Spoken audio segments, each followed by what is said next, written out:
وَمِنْهُمُ الَّذِينَ يُؤْذُونَ النَّبِيَّ، اور ان میں ایسے لوگ بھی ہیں جو رسول اللہ کو اذیت دیتے ہیں، استغفر اللہ، وَيَقُولُونَ هُوَ أُذُنٌ، اور کہتے ہیں کہ یہ تو نرے کان ہی ہے، یعنی رسول اللہ صلی اللہ علیہ وآلہ وسلم منافقین کے بہانے سن کے نا تو اس کو ایکسیپٹ کر لیتے تھے، حالانکہ آپ کو بھی، مجھے آپ کو فیس ریڈنگ سے پتہ چل جاتا ہے، تو ایک شخص جس کا 22 سالہ دعوت و تبلیغ کا تجربہ ہو اور وہ اللہ کا پیغمبر ہو، اسے نہیں بوتیاں دیکھ کے پتہ چلتا کہ یہ مجھ سے جھوٹا بہانہ کر رہا ہے کہ میں بیمار ہوں یا میری بیوی بیمار ہے، جھوٹ بولتے ہوئے آپ کانفیڈنس لوز کر جاتے ہیں۔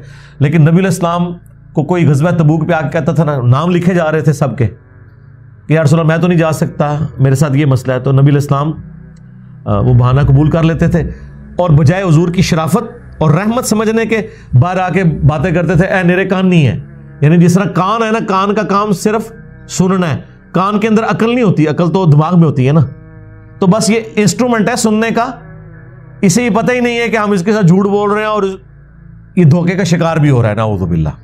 تو یہ کہتے ہیں اور رسول اللہ کو تکلیف دیتے ہیں یہ بات کہہ کے، ظاہر حضور تک بھی پھر پہنچ جاتی تھی۔ اب جدھر وہ گپے مار رہے ہوتے تھے تو سارے تو 2 نمبر قسم کے کلمہ گو مسلمان نہیں بیٹھے ہوتے تھے نا، منافقین، بیچ میں کامل ایمان لوگ بھی ہوتے تھے، آ کے حضور کو شکایت بھی لگاتے تھے، یا رسول اللہ یہ باتیں کر رہے ہیں۔ اب حضور نے کیا جواب دینا ہے؟ اللہ کو اتنا جلال آیا ہے، اللہ نے خود جواب دیا ہے کہ اے نبی ان کو یہ جواب دو، قل اذن خیر لکم، رسول اللہ کو جو تم کان کہہ رہے ہو نا، تو ان کا یہ سننا تمہارے لیے خیر ہے، یہ کان ہونا۔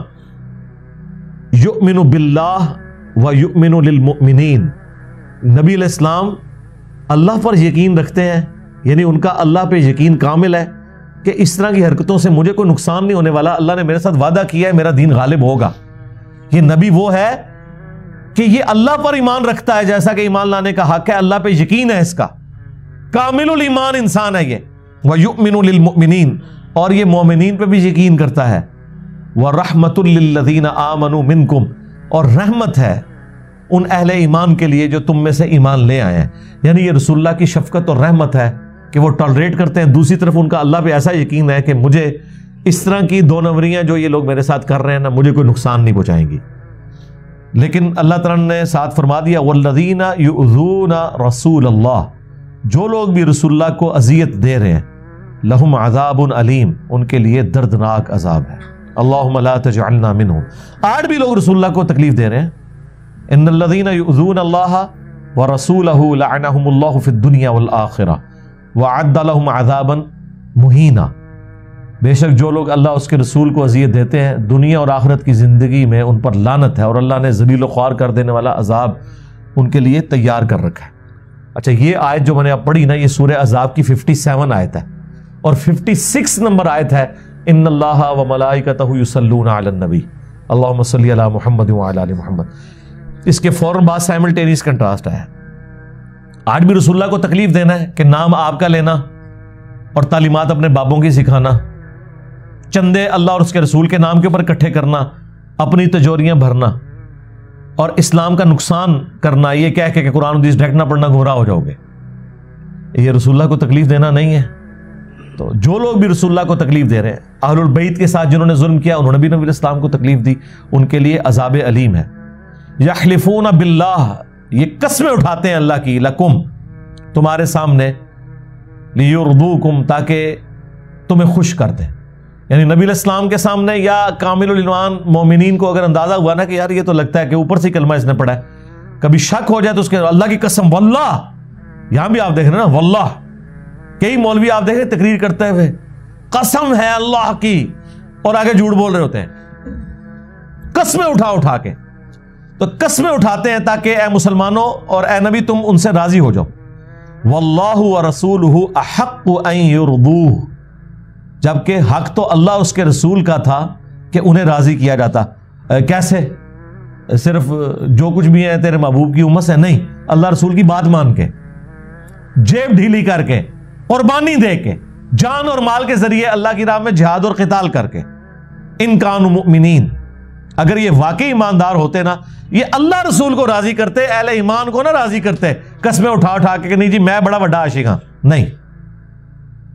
الم یعلموا انہ من یحادد اللہ ورسولہ، کیا وہ نہیں جانتے کہ جو کوئی بھی مخالفت کرتا ہے اللہ اور اس کے رسول کی، فَأَنَّ لَهُ نَارَ جَهَنَّمَ خَالِدًا فِيهَا، تو اس کے لیے ہے جہنم کی آگ، ہمیشہ ہمیشہ اس میں رہیں گے۔ ذَلِكَ الْخِزْيُ الْعَظِيمُ، اس سے بڑی اور کیا رسوائی ہو سکتی ہے۔ اللہم لا تجعلنا منہم، اللہم اجرنا من النار۔ یحذر المنافقون ان تنزل علیہم سورۃ تنبئہم بما فی قلوبہم، منافق تو ہر وقت اس بات سے ڈرتے رہتے ہیں کہ کوئی ایسی سورت نہ نازل ہو جائے کہ وہ ان کے دلوں کے اندر چھپی ہوئی جو منافقت ہے وہ اہل ایمان کے سامنے ظاہر کرتے۔ بائی نیم تو ظاہر نہیں بتایا گیا نا، وہ تو منافقین کے نام نبی علیہ السلام کو بتائے اور پھر حذیفہ ابن یمان کو حضور نے بتایا، وہ آگے آ بھی جائے گا، جو نبی علیہ السلام پہ قاتلانہ حملہ انہوں نے غزوہ تبوک سے واپسی پہ کیا تھا۔ تو اندر سے ڈر لگا رہتا ہے کہ کوئی صورت ایسی نازل نہ ہو جائے کہ ان کا پول کھل جائے۔ لو جی، اس سے یہ بھی رزلٹ نکلا کہ اللہ تعالیٰ کا تو یہ عقیدہ ہے کہ جتنے اہل ایمان ہیں اور نبی ہیں ان کو یہ نہیں پتا کہ منافق کون ہے بیچ میں سے، اور اس لیے اللہ تعالیٰ ہمارا ہے کہ جب تک سورت نازل نہیں ہوتی نا تو اہل ایمان کو نہیں پتا چلے گا، اور یہ منافق ڈرتے ہیں کہ کہیں اللہ تعالیٰ ہمارا راز اہل ایمان پر کھول نہ دے۔ تو اللہ نے اپنا عقیدہ کیا بتایا کہ کسی کو علم غیب نہیں ہے جب تک کہ میں بتا نہ دوں، تبھی یہ بات ہو رہی ہے نا کہ منافق ڈرتے ہیں کہ کوئی ایسی صورت نہ نازل ہو جائے جس میں منافقین کا بتا دیا جائے۔ تو یار وہ اگر لوگوں کے دلوں کے حال جانتے تھے ان کے بابے، اور یہ کہتے ہیں کہ بابے تو کسی صحابی کے گھوڑے کے قدموں کی خاک کے برابر بھی نہیں ہے، تو بابے تو دلوں کا حال جان رہے ہیں، اور صحابہ کے بارے میں اللہ تعالیٰ کہہ رہا ہے کہ یہ صحابہ سے منافقین ڈرتے ہیں کہ کہیں ایسی صورت نہ نازل ہو جائے جہاں پہ کامل الایمان صحابہ کو اور اللہ کے نبی کو یہ پتہ چل جائے کہ کون کون منافق ہے، کیونکہ نماز تو وہ بھی پڑھتے تھے۔ مسلم شریف میں حدیث ہے، ابن مسعود کہتے ہیں کہ حضور کے زمانے میں منافق بھی مسجد میں جماعت سے نماز پڑھتا تھا، حتیٰ کہ وہ بیمار بھی ہوتا نا تو 2 بندوں کے سارے مسجد میں آتا تھا، کہیں لوگ یہ نہ سمجھیں کہ یہ منافق ہے اس لیے نماز سے پیچھے رہ گیا۔ اس لیے بخاری مسلم میں ہے نا کہ عشاء کی اور فجر کی نماز منافقین پہ بھاری ہے، کیوں؟ اس کے لیے قربانی کرنی پڑتی ہے۔ آج کل تو عشاء کی ویسے نماز آسان ہے، 17 رکعتوں والی نہیں، ویسے اس وقت تو نیند نہیں آئی ہوئی ہوتی نا، کیونکہ ہماری تو روٹین چینج ہو چکی ہے، لیکن اگلے زمانوں میں جب لوگ ظہر عصر کے وقت سب کچھ کاروبار بند کر دیتے تھے، وہ تو مغرب کے بعد لوگوں کو نیند آنا شروع ہو جاتی تھی، کھانا کھا لیتے تھے اس وقت، تو عشاء تک جاگنا بڑا مشکل ہوتا تھا کیونکہ صبح سویرے اٹھنا ہوتا تھا۔ تو یہ ایفرٹ والی نماز تھی فجر کی اور عشاء کی، اس لیے حضور نے کہا کہ منافق ہے جو لوگ اس میں پیچھے رہ جاتے ہیں، یہ منافقت کی ایک علامت ہے۔ اور بخاری مسلم میں حدیث ہے، جو لوگ فجر کی نماز کے لیے مسجد میں نہیں آتے، اگر مجھے عورتوں اور بچوں کا خیال نہ ہو تو میں ایسے لوگوں کے گھروں کو آگ لگا دوں جو مسجد میں آ کے نماز نہیں پڑھتے، یعنی یہ منافقین کی علامت ہوتی تھی۔ تو اس لیے منافقین جو ہیں وہ نماز جماعت کے ساتھ ہی پڑھتے تھے، بیماری میں بھی کوشش کرتے تھے۔ انہیں کیا پتا تھا کہ ایسے خوش نصیب کروڑوں مسلمان ہوں گے پاکستان میں جو صرف شناختی کارڈ میں مسلمان ہوں گے، نہ نماز پڑھنے کی ضرورت ہے نہ پاک رہنے کی ضرورت ہے، کیونکہ جب بھی کوئی کہنا جی نماز پڑھو کہتے کپڑے پلید ہیں، اور پلیدو کپڑے پلید ہیں تھوڑے، مسلمان ہو کے کہتا ہے میرے کپڑے پلید ہیں۔ مسلمان کی تو پہچان تھی پاکی، غیر ضروری بال صاف کرنا، استنجا، اس کا بھی طریقہ نبی علیہ السلام نے سکھایا، یہ مسلمان کی پہچان تھی، اور مسلمان کہتے ہیں میں پلید ہوں، نماز انہیں کتوں پڑھنی ہے۔ تو یہ منافقین ڈرتے رہتے ہیں کہیں ایسی صورت نہ نازل ہو جائے کہ ان کے دلوں میں چھپا ہوا نفاق مسلمانوں پہ ظاہر ہو جائے۔ قُلِ اسْتَهْزِئُوا، اے نبی ان سے فرماؤ کہ ٹھیک ہے تم نے جو یہ ٹھٹا مذاق بنایا ہوا ہے یہ کرتے رہو، ان اللہ مخرج ما تحذرون، بے شک اللہ تعالی وہ ظاہر کر دے گا جس سے تم خوف زدہ ہو، یعنی ایک وقت آئے گا اللہ تعالیٰ کھول دے گا۔ بہرحال وہ جو اللہ نے کھولا بھی وہ بھی نبی علیہ السلام کو بتایا، حذیفہ ابن یمان کو، باقی لوگ عبداللہ ابن ابی جیسے لوگ اپنی حرکتوں سے تو ایکسپوز ہوئے، لیکن اللہ تعالیٰ نے یہ پردہ ہی رہنے دیا اس حوالے سے، اس لیے تو عبداللہ ابن ابی کا حضور نے جنازہ بھی پڑھا دیا تھا، بخاری مسلم میں آتا ہے۔ وَلَئِن سَأَلْتَهُمْ لَيَقُولُنَّ إِنَّمَا كُنَّا نَخُوضُ وَنَلْعَبُ، اور اگر آپ ان سے پوچھیں تو یہ جواباً یہ کہیں گے کہ ہم تو صرف دل لگی کر رہے تھے اور کھیل کود رہے تھے. یہ ہم نے مزاح کے اندر بات کی. یہ کانٹیکسٹ پچھلی دفعہ ہم ڈسکس کر چکے ہیں کہ نبی علیہ السلام کے ساتھیوں میں ایسے لوگ بھی تھے جو آپ پر صرف اوپر سے ایمان لے کے آئے تھے, اندر سے وہ منافق تھے. اور ان میں سے کئی ایک کی منافقت غزوہ تبوک کے موقع پر جب قربانی دینے کا وقت آیا تو کھل گئی.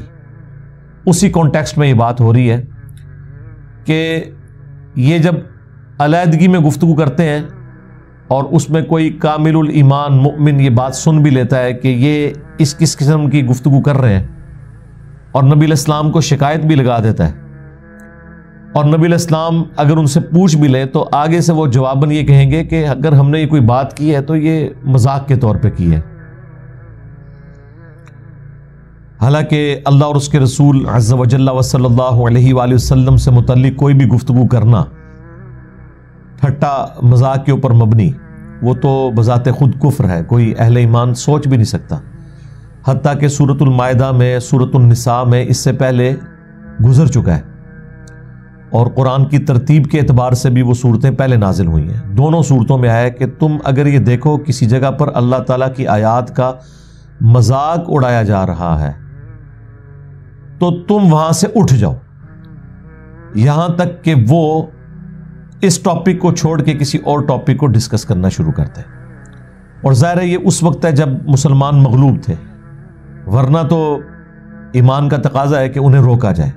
لیکن اگر آپ اتنے کمزور ہیں کہ روک نہیں سکتے تو پھر ایٹ لیسٹ جب وہ دین کو تختہ مشق بنائے ہوئے ہوں وہاں سے آپ نے اٹھ جانا ہے. اور یہاں تو بات ہو رہی ہے مذہبی لوگوں کی جو بظاہر مذہب کا لبادہ اوڑے ہوئے تھے, اور وہ اللہ اور اس کے رسول کے بارے میں جہاد اور قتال کے کانٹیکسٹ میں اس طرح کی گفتگو کر جاتے تھے جو کفریہ ہے, لیکن وہ بس مزاح کے طور پہ کر دی بات. یہاں پہ بھی دین کے معاملات کو لوگ بعض اوقات ٹھٹا مذاق بنا لیتے ہیں. تو اللہ تعالیٰ فرما رہا ہے کہ اگر ان سے پوچھو گے نا تو یہ کہیں گے ہم تو بس دل لگی کے لیے, خوش طبعی کے لیے کر رہے تھے. قل اب اللہ و آیاتہ و رسولہ کنتم تستہزئون, آپ ان سے فرماؤ اللہ اور اس کی آیات اور اس کے رسول کے ساتھ تم ٹھٹا اور مذاق کر رہے ہو. یعنی تمہیں اور کوئی ٹاپک نہیں ملا, تم نے ریلیجن کو مزاح کا ایک تختہ مشق اسے بنا لیا, اور اسی میں وہ تمام چیزیں داخل ہیں جو عموماً گفتگو کے اندر لوگ قرآن و سنت کے حوالے سے مزاح کے اندر بیان کر دیتے ہیں.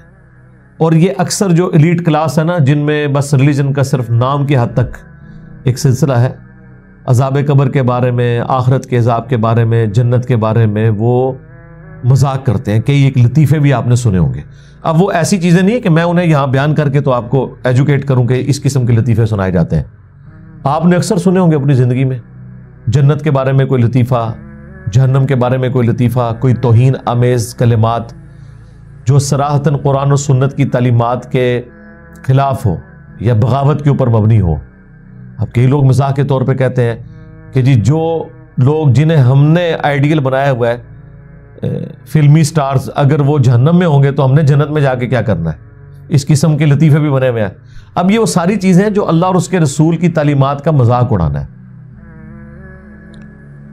عذاب قبر نہیں ہو سکتا, ہم سپرے کروا لیں گے وہاں پہ, ہم فلاں کر لیں گے. یہ وہ باتیں کئی ایک تو میں نے خود سنی ہے اور وہ اپنی جہالت کی وجہ سے کر دیتے ہیں, لیکن اس کی وجہ سے انسان دار اسلام سے خارج ہو جاتا ہے. اور غم کی حالت میں تو اکثر اس قسم کے جملے آپ کو سننے کو ملتے ہیں کہ اللہ نے میرے ہی گھر دیکھ لیا تھا ساری مصیبتوں کے لیے. ٹھیک ہے, ظلم خدا دا. اب یہ پنجابی میں اکثر لوگ بول دیتے ہیں, اصل میں تو اردو میں بولا جاتا ہے غضب خدا کا. یہ جملہ تو بالکل درست ہے کیونکہ اللہ تعالیٰ غضب فرمانے والا ہے. اسی لیے تو ہم دعا کرتے ہیں نا کہ غیر المغضوب علیہم ولا الضالین, اے اللہ ان لوگوں کے راستے سے بچانا جن پر تیرا غضب ہوا اور جو گمراہ ہے. تو اللہ تعالیٰ کا غضب تو نازل ہوتا ہے, اللہ تعالیٰ عتاب بھی فرماتا ہے, لیکن اللہ تعالیٰ ظلم نہیں کرتا. یہ کلمات کفر ہے. ظلم خدا کا یا ظلم خدا دا یہ بولنا کسی بات کے اوپر, یہ کلمات کفر ہے کیونکہ ظلم ایک نٹوریس چیز ہے اور اللہ تعالیٰ کی ذات اس طرح کی نٹوریس چیزوں سے پاک ہے. یہ عموماً بول دیا جاتا ہے.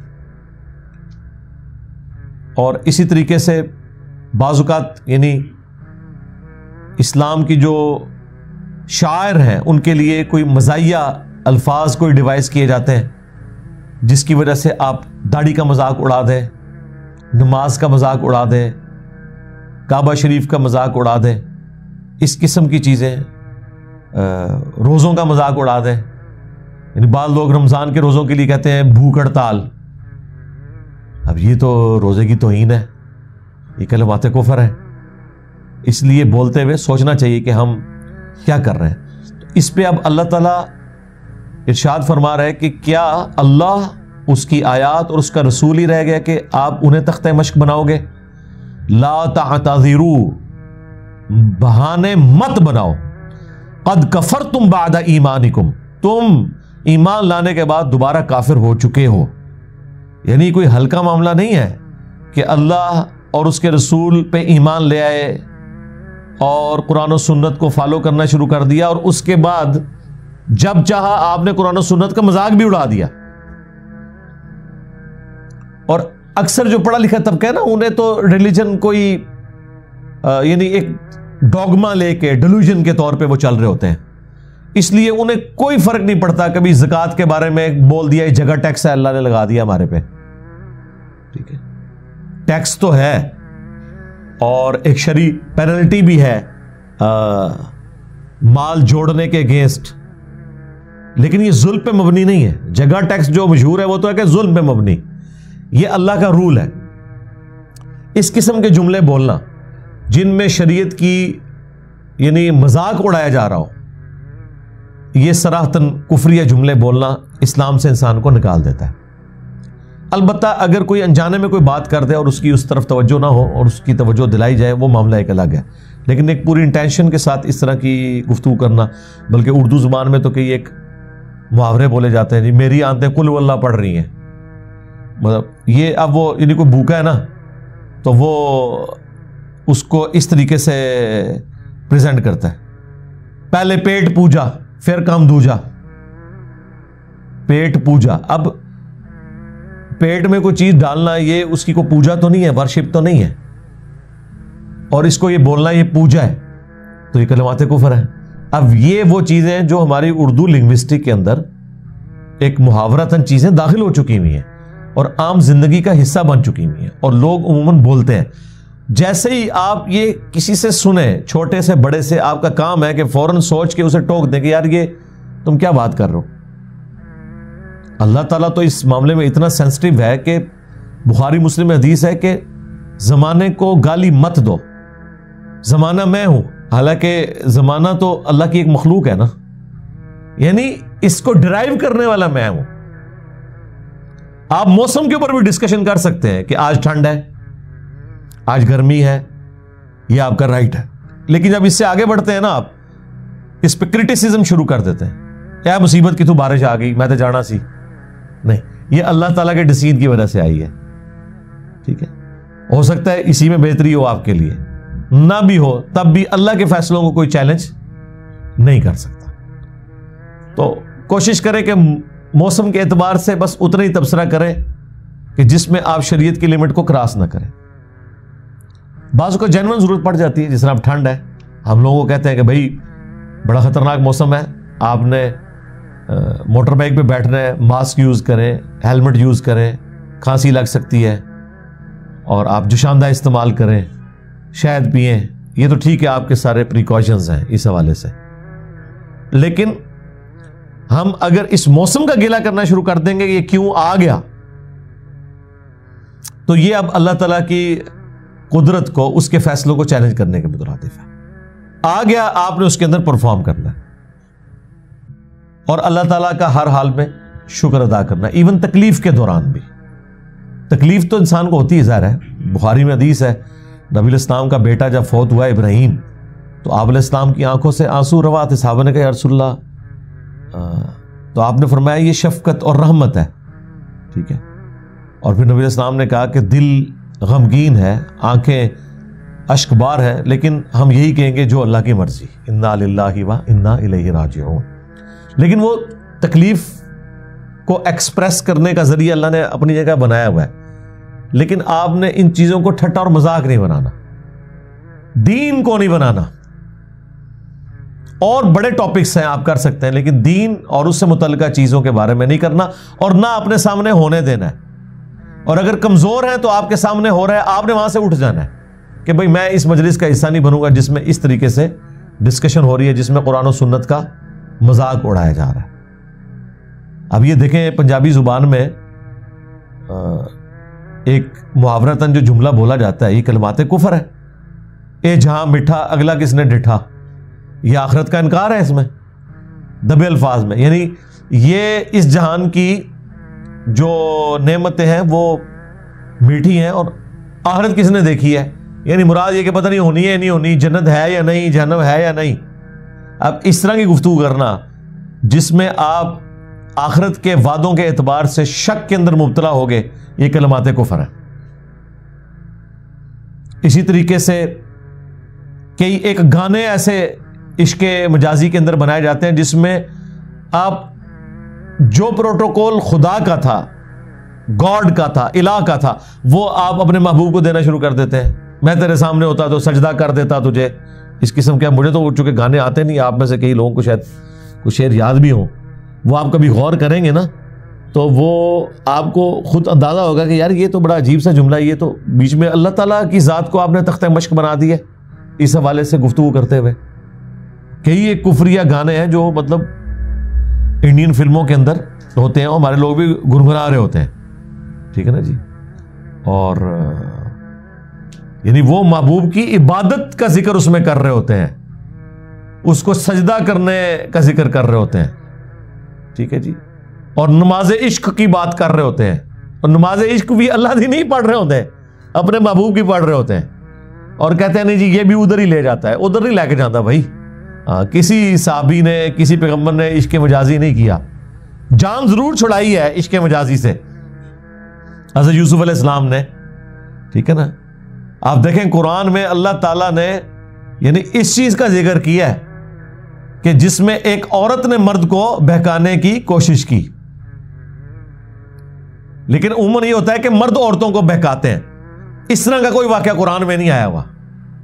قرآن میں ایک بڑا ایکسٹرا آرڈنری واقعہ آیا ہے حضرت یوسف علیہ السلام کے کیس میں، جس میں ایک عورت نے مرد کو بہکانے کی کوشش کی۔ یہ بھی بڑی حکمت آئی ہے۔ میں اگلے دن اس کے اوپر بھی سورہ یوسف پڑھتے ہوئے سوچ رہا تھا کہ حالانکہ دوسرے والے واقعات تو زیادہ ہوتے ہیں، یہ واقعہ اللہ نے اسپیشلی ذکر کیا ہے۔ اس کی وجہ یہی ہے کہ معاشرے کی بہتری اس وقت ہوگی جب مرد کی تربیت پہلے ہوگی، عورت تو اس کے اوپر ڈیپینڈنٹ ہے۔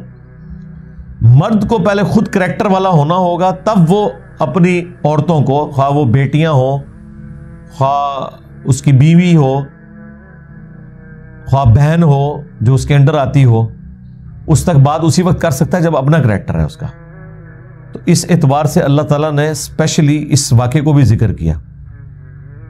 تو یہ ساری کی ساری چیزیں دیکھنے کی ضرورت ہے۔ اور یہاں پہ دیکھیں سیدھا سیدھا فتویٰ ہے۔ لوگ تو کہتے ہیں کیا فرق پڑتا ہے جی، لوگ چھوٹی چھوٹی بات پہ کہتے ہیں جی اس طرح کرنے سے انسان کافر ہو جاتا ہے۔ بھائی جن باتوں سے کافر ہوتا ہے اس سے تو ہو جاتا ہے۔ آپ قرآن کا مذاق اڑا دیں، روزوں کا مذاق اڑا دیں، زکوٰۃ کا مذاق اڑا دیں، حج کا مذاق اڑا دیں، کعبہ شریف کا مذاق اڑا دیں، دین کے کسی فرض رکن کا مذاق اڑا دیں، فرشتوں کا مذاق اڑا دیں، ٹھیک ہے۔ تو اس سے تو اور یہ اڑاتے تھے، وہ کافر کہتے تھے نا کہ وہ جب قرآن میں نازل ہوا نا کہ دوزخ کے اوپر 19 فرشتے ہیں، تو وہ ایک عرب کا سردار تھا، اس نے کہا اتنے تو میں سنبھال لوں گا، باقی تسی دیکھ لینا۔ فرشتہ تو ایک بھی ہو بہت ہے، فرشتے کی تو ضرورت ہی نہیں ہے، یہ تو ایک سمجھانے کے لیے۔ اللہ تعالیٰ کا جب امر کسی کے اوپر جاری ہو جائے تو نہ اس کا ہاتھ اٹھ سکتا ہے، نہ وہ چل سکتا ہے، نہ وہ دیکھ سکتا ہے۔ یہ تو اللہ کی قدرت ہے کہ کسی کو طاقت دی ہوئی ہے اور برداشت کیا ہوا ہے اپنی نافرمانیوں کے باوجود۔ تو یہاں پہ واضح فتویٰ آیا کہ مت بہانے بناؤ، قد کفرتم بعد ایمانکم، بے شک تم کافر ہو چکے ہو ایمان لانے کے بعد۔ ان نعفو عن طائفۃ منکم، اگر ہم تم میں سے کسی ایک گروہ کو معاف بھی کر دیں جس کے اندر کوئی حق قبول کرنے کی کوئی رتی بھی موجود ہے، یا وہ اپنے ان جرائم کے اوپر شرمندہ ہے اور اس کی معافی ہو بھی جائے،